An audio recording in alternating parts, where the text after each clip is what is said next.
We are currently living in a nation that is actually really two countries. Godless, degenerate, evil, immoral symbol of the modern globalist American empire. The globalist American empire. Globalist American Empire, in part. He is a globalist, and we are nationalists. You have the G.A.E., the Gay American Empire, that's represented by the rainbow and BLM flag. And then you have the United States of America, which is represented by the U.S. flag. This has been an intentional division by cultural Marxists to continually divide and conquer this nation.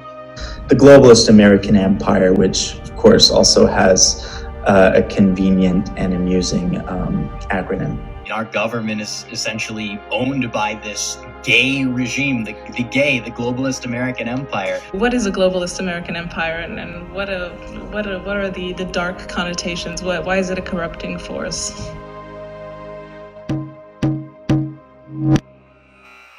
So to better understand the globalist American empire, we must first understand how two nations can exist, one on top of another, one being a parasite to the other. So we ask ourselves, what is a nation? From Oxford Dictionary we get, a nation is defined as a large body of people united by a common descent, history, culture, and language, inhabiting a particular country or territory. So what we're going to do is break down that definition and look at both the globalist American empire and the good old USA and see how they can both exist simultaneously under that definition of a nation. The first portion of this definition is a large body of people. And well, that's pretty easy. Breaking it down in its most simple form, 62 million people voted for Donald Trump in 2016, while 65 million voted for Hillary Clinton. Now, I don't want to say that translates directly to all Republicans are of America and all Democrats are of the G.A.E., because that is simply not the case. But it is a rough starting point. At the end of the day, the American people are truly the everyday man and woman. The rural farmers, the suburban parents, and the working class city folk. The globalists of the G.A.E. are the white-collar elite, working in their ivory tower offices in the skies of our cities, living along the coasts, whether it be Venice Beach or Martha's Vineyard. They thrive in the swamps of our capital and produce propaganda from their Hollywood sets. The coastal elites support the G.A.E. as a parasite, sucking the life out of the heart of the great American nation. The second half of that definition gets into what unites that large body of people. The first uniting factor is a common descent. The American people embrace their heritage, their ancestors, their heroes, viewing them as figures unique to their age. The globalist elite spit in the face of that American heritage. They seek to destroy our nation's common ancestry by diluting multi-generational American families' share of this country's population, by importing millions upon millions of immigrants year after year. The globalist American empire demands a nation of migrants, both legal and illegal, which have no respect for the legacy set forth by our forebears. A common history is the second uniting factor of a nation, and our nation's history is no longer common. The schools are the most weaponized arm of the G.A.E., attacking authentic American history and in its place writing a new anti-American narrative for the history books. Indoctrinating our children to hate the country their grandparents grew up in.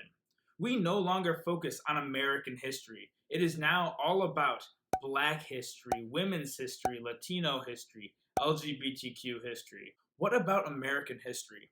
Nope, that's racist. You can't talk about that. What do they teach our children about our country? They teach them that we came here and committed genocide against the natives, that we stole their land. Well, guess what? That's false. We conquered their land. They teach that America founded slavery and that is our original sin. Again, false. It was an institution brought here by England and was started long before that in the nations of Africa. This nation was not founded in 1619 with North American slavery, but in 1776 with the promise of freedom for all men, created equal under God. Once our history is lost, the globalist American empire will have won. The third uniting factor is a common culture, and the culture of the globalist American empire is nothing like that of America. This is no more evident than in who we recognize as our national heroes. Authentic Americans admire our great historical heroes: George Washington, Andrew Jackson, Abraham Lincoln, Ulysses S. Grant, Teddy Roosevelt, and many more. And yes, in the South, those heroes may look a little different, but it is part of their heritage, and their history should not be forgotten either.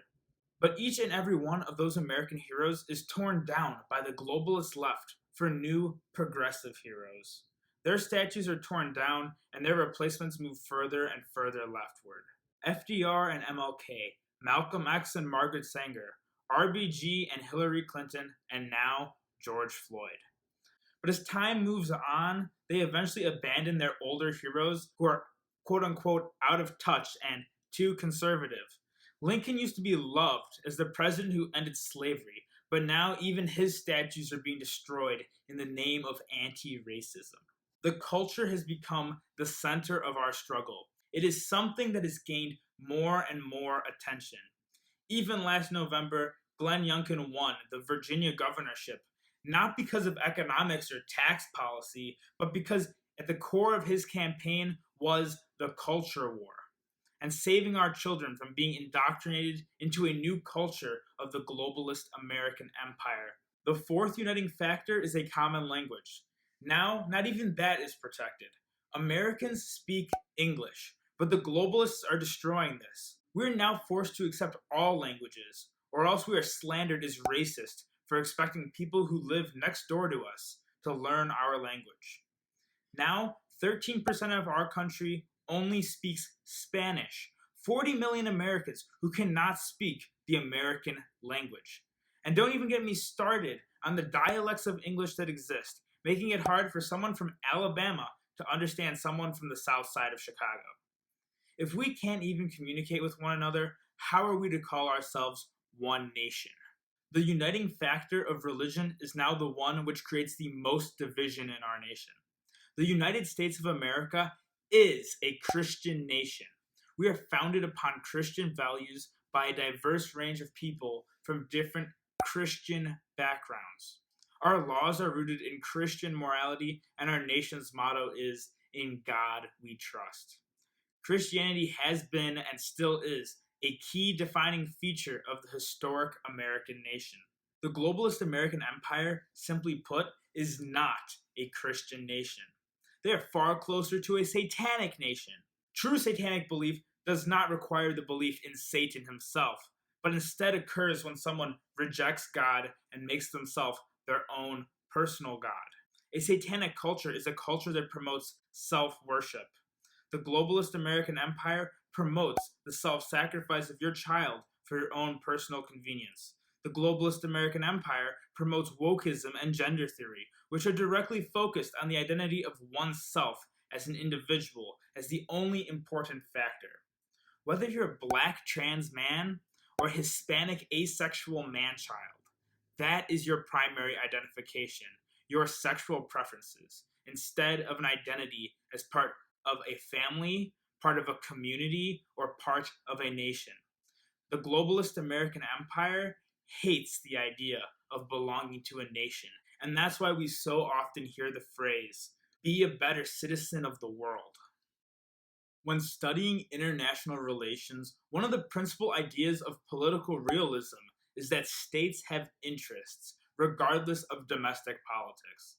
This, to me, is clearly not the case in our country anymore. Under the Trump administration, our key allies included Hungary, Poland, and Israel. We were tough on China and building a healthier relationship with Russia, de-escalating our tensions. But the Biden administration, Hungary and Poland are considered authoritarian threats to global democracy, and Israel is considered oppressive to Palestine. There's rising tensions with Russia, and we have caved to China on every issue. The interests of our American nation were clearly outlined in George Washington's farewell address. As a nation, we should seek to free ourselves of foreign entanglements. War should only be on the table when absolutely necessary, to protect our sovereignty. For us American nationalists in the modern day, we are against the endless wars. The G.A.E. and the uniparty which supports it love the forever wars. They love the power it gives them to ignore the problems here at home, and to turn outward to the globe. It is the opposite of what George Washington wanted for our nation, and is the opposite of what we want for our nation today. It is clear that we are no longer one united nation, at least not in the true sense of the word. We aren't even unified behind one flag anymore. A whole group of counter symbols has emerged. They have their pride flag, their BLM flag, and they are deeply, deeply offended by our American flag. They even have their own holidays and are offended by the traditional American holidays. We are two separate cultures, and thus we are splintering into two separate nations. So much so that a sizable portion of Americans are currently calling for a peaceful national divorce. To be clear, that is not something I myself am advocating for, but is growing in popularity among both ends of the political spectrum in this country. But this level of extreme division harkens back to a time earlier in our history. What is different now, in our current political climate, from that of our nation's road to civil war 160 years ago, is that while these two divided nations may exist, there are no clear territorial borders. It is not north versus south or east versus west. It is not even the coasts versus the center. It is a nationalist populace versus a globalist elite. It is a silent majority versus an outraged minority. It is the American nation state of our ancestors versus the globalist American empire of our elite. And it is a struggle that can no longer be ignored. As Pat Buchanan said, He is a globalist, and we are nationalists. He believes in some Pax Universalis. We believe in the old republic. He would put America's wealth and power at the service of some vague new world order. We will put America first. They believe in Marxist theories and self-worship. We believe in God and Jesus Christ, his only Son. They want to burn our history down. We want to celebrate our history and our heritage. They fly the pride flag. We fly Old Glory. They say happy holidays. We say Merry Christmas. They celebrate Juneteenth, National Independence Day. We celebrate the 4th of July. We are the American people. But who are they? They are the globalist American empire. Hey guys, I really hope you enjoyed that video. If you did, please subscribe, leave a like, and share the video with a friend. Together, we can destroy the globalist American empire. Americanism, not globalism, will be our credo. Let's go!